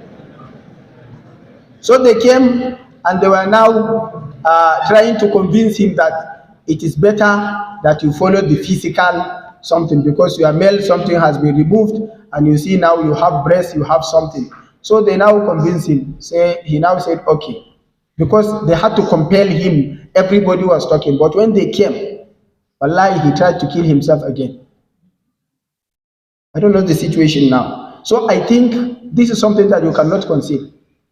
You have now educated me that it can even reach the extent that the person would even get married without knowing this, which I think is the most serious, consequence of that. And it must be, if you don't say it, who will say it, please? The Prophet ﷺ has given you the amana of this person as part of his ummah. And they are now in this serious dilemma. Now if they are not guided to know what is the problem, how would they even start the process of maybe getting rid or maybe of the problem or getting solution? You have to say it. But I think you know better out of the ethics of your profession how to pass any information, particularly information that is sensitive like this. And you can even consult your colleagues, to know what is the best measure to do. But I don't think it is something to conceal. You have to say it to them. Because if you leave it to continue, is it permissible for a man to marry a man? And is it permissible for you to allow a man to continue marrying a man? And is it permissible for you to continue marrying each other and they don't know? Is it permissible for you to keep mute and to allow them continue with this? No. Consider yourself as vicegerent of the Prophet ﷺ. Therefore, anything that you know, you are now representing him. If it were him, the case was brought to you, would he keep quiet? Now it is you in his representation, in his seat. Therefore, say it out. But know the very best measures of how to extend information. And I think this is one of the ethics that are taught to you in your profession. There are so many questions that are written here. Please, if there is anything that I have skipped, if I did not answer, pardon me, because I cannot just answer everything. And even the questions that are written here, the time that I have set for this lecture has already been exhausted. And I think we need to close and go to observe prayer of Zuhr. But I think I can just quickly pass by these questions. He said that what is the Islamic ruling regarding the practice among some physicians that in hospitals, when a patient comes to the accident and emergency in urgent need for treatment, but is turned down and sent back because he has financial issues despite the so and so and so. I think if somebody cannot be able to pay his medical bills and you send him out, you send him away because you cannot do otherwise, I think you are not to blame, because you cannot use the facilities for free. If you have the means of aiding him, do it. If you don't have the means, I don't think the blame is on you. The blame is either on the government who did not provide it for free, it is either on his relatives, it is either on the ummah who did not support him or bring a system that will cater for them. But you cannot cater for every individual patient that is brought before you. If there's anything you can do it. Otherwise, la yukallifullahu nafsan illa ma ataha. This one is asking about the use of dead bodies in medical practices, surgery, and what else. It is permissible when it is necessary. The issue of just take everything that you ask here and place it under the three categories. There are things that are necessary to do. When it is necessary, then necessity knows no law. This is a principle. فَمَنِ اضْطُرَّ غَيْرَ بَاغٍ وَلَا عَادٍ فَلَا إِثْمَ عَلَيْهِ. Whoever is forced by necessity to do something, then he has no blame on him. But there are conditions. Please find out the conditions. If an individual not licensed, maybe he is referring to non-licensed doctor, prescribe a treatment and the patient dies. What is the Sharia? I have already mentioned it. The Prophet ﷺ says, he is responsible. He will go and explain before Allah why did he kill him. Please, is there anything like prophetic medicine or Islamic medicine? I presented a lecture on this and it was even a paper. It was published. I presented it in Abubakar University Teaching Hospital. I think if you get that one, you get an answer to this. To me, this is a relative issue also. You cannot say there is and you cannot say there is not. But to me, what we give it the nomenclature now of Islamic medicine, to me is Arabian traditional medicine. It's not Islamic medicine. You cannot just say that, if you use the Arabian herbs or you use the herbs that we use in our something in your shop and you call it Islamic medicine, it is Islamic. I don't think it is Islamic. Because if you say it is Islamic, is it Islam that prescribes this as medicine for this? But if you say honey, is it Islamic? Of course, I can say to some extent it is, because Allah SWT says, "Fihi shifa'un linnas." But that one is also to be taken cautiously. I challenged one man who was called doctor.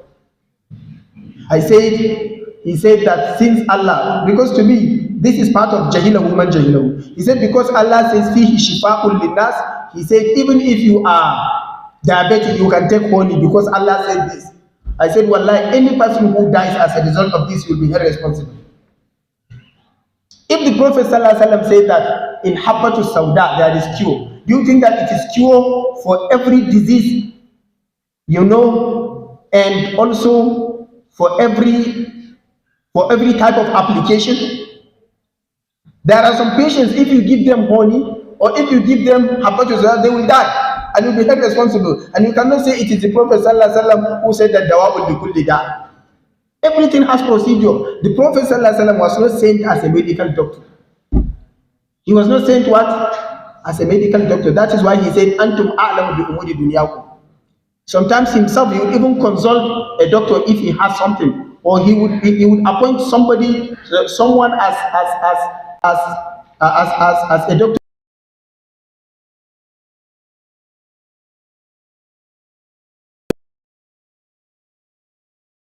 Life, everything in terms of religion.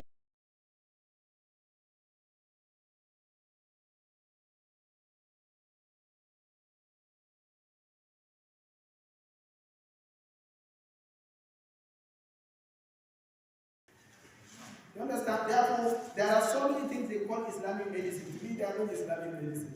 Even the one that you are practicing here to me is Islamic medicine. Because it is the Prophet ﷺ who authorizes you to do. So to me, for example, you can say it depends on the person who asks the question, and it depends on how you explain it. If you say that reciting Fatiha on a sick person as means of cure, I can say this is fully Islamic medicine. Because Allah says, of course, the Quran is also a means of cure. I will all testify to this.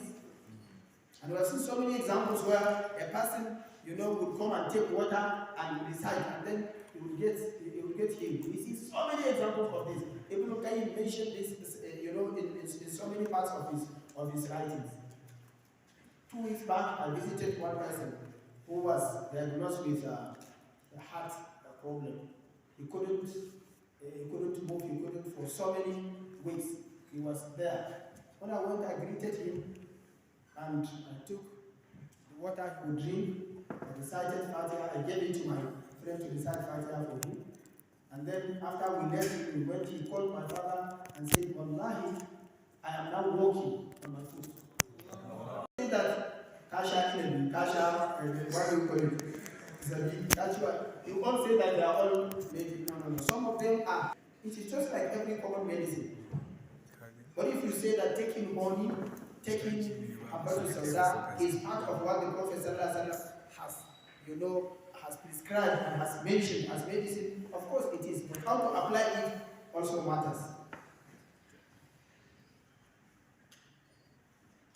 During the Corona days, the COVID-19 days, there are so many people that tried this Abbatu Sauda when they couldn't get you. And Alhamdulillah, Allah killed them. But it depends on everything that is ascribed to Islam. Depends also on the faith of the patient. If you just apply it and say it is Islamic and it doesn't work, it is your fault. It is your fault, not the fault of that Islamic something. Allahu Akbar. What is the Islamic ruling on organ donation? I have a student of masters that did a master's on this. It is permissible when it is necessary. All this I have already given you the principles, that there are issues that are relative, that are questionable. You cannot just straight away say that they are permissible or not permissible. It depends on what causes, what is the extent, and are there any conditions attached to it. If the conditions are fulfilled, then it is permissible, otherwise it is not. I think these are the questions I can answer for now. Please permit me to go back and sit down. And also permit me within a minute to conclude by extending my words of condolences to the school in general for the demise of three students colleagues who passed 5 months ago. We pray that Allah subhanahu wa ta'ala forgive them and will give them rahmah and will admit them in Jannatul Firdaus. Then what again? And then I finally extend my prayers for all of you for success in the exams, forthcoming exams, and all the exams that we take before you graduate. I also ask Allah subhanahu wa ta'ala to make you successful candidates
And Professor Mansour Yarwa's lecture serves as a reminder for us that whenever it is this type of issues come around, we also always refer back to the Book of Allah. As Allah subhanahu wa ta'ala says, فَإِن تَنَازَعْتُمْ فِي شَيْءٍ فَرُدُّوهُ إِلَى اللَّهِ وَالرَّسُولِ. Whenever it is there's a dispute, there's a misunderstanding, you don't understand something, you can always go back to understand whether it is permissible and what the ruling of Allah and His Messenger is regarding that. And it's also important for us to remain steadfast in our commitment to the highest levels and high standards of ethics. As medical professionals and future medical professionals, we carry the torch of responsibility, ensuring that our actions align with the Shari'a. We thank Professor Masood Isa Yarwa again for his beautiful and exciting lecture. May the knowledge that he has shared today resonate with us and guide our paths as we navigate this intricate intersection of medical practice and Sharia. May Allah subhanahu wa ta'ala reward him and take him home safely. We thank the organizers of this vital lecture, especially Madam Adam, for his tireless effort to see it to fruition, and the Association of Muslim Health Students and ISMA, as they have really tried in such a short notice to make this happen. And this association is established to bring benefit to its members and the immediate community with the knowledge and skills Allah subhanahu wa ta'ala has provided them with. And one of such is the Patient Aid Committee that delivers fortnightly visitations into the hospitals to remind the patient and about Salah and Tahara and to encourage them about sabr with their ailments. And this committee is always in need of financial aid. So whenever it is you see our flyers, please do donate. Jazakumullah khairan for your presence, engagement, and dedication to pursuit of knowledge. Thank you. And Madam has said that inshallah his lecture notes are going to be available and is going to be distributed to various platforms so that we can always refer back to it.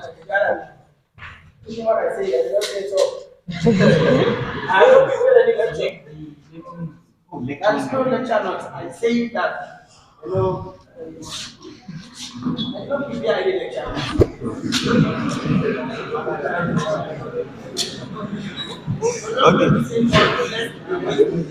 Okay. Okay. So we have now come to the conclusion for Subhanakallahumma wa bihamdika ashhadu an la ilaha illa anta astaghfiruka wa atubu ilayk. Please let's allow the sisters to go out first. Thank you.